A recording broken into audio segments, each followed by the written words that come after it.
Soll der Zufall darüber entscheiden, ob ein Airbag wirklich auslöst? Wir erklären, wie der Zufall in die Programmierung kommt und wie Selmo ihn da wieder rausholt. Damit eine Maschine weiß, was sie tun soll, benötigt sie eine Steuerung. Steuerung und Maschine tauschen digitale Signale aus. Das sind Nullen und Einsen in bestimmten Reihenfolgen, sogenannte Bitmuster. Damit die Steuerung weiß, welche Bitmuster sie senden soll, wird ein Programm benötigt.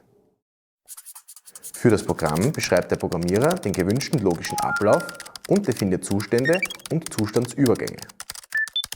So entsteht ein fiktives Abbild der Maschinenzustände.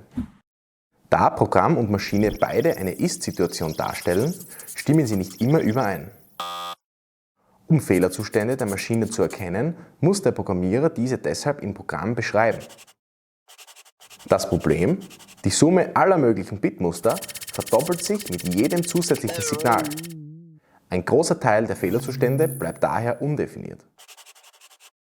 Das Ergebnis: Ein Programm, das nur die Fehler anzeigt, die programmiert wurden. Der Rest ist Zufall. Wir eliminieren den Zufall, indem wir die Konstruktion der Schaltlogik digitalisieren. Unser Vorbild: Automatisierung, als es noch keine Software gab. Damals wurde die Schaltlogik einer Maschine in einem Schaltplan vorab definiert. So konnte jede Schaltung gegen eine Vorgabe geprüft werden. Mit der Selmo Solution übernehmen wir diese Reihenfolge. Aus dem Prozessmodell entsteht eine strukturierte Abbildung der Funktion. Anschließend wird daraus das Programm abgeleitet, automatisch statt manuell.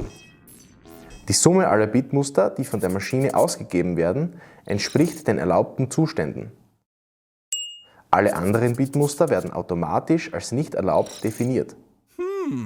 Somit sind alle Fehlerzustände beschrieben und jede Abweichung kann zu jedem Zeitpunkt erkannt und zweifelsfrei diagnostiziert werden. Selmo, for software that never lets you down.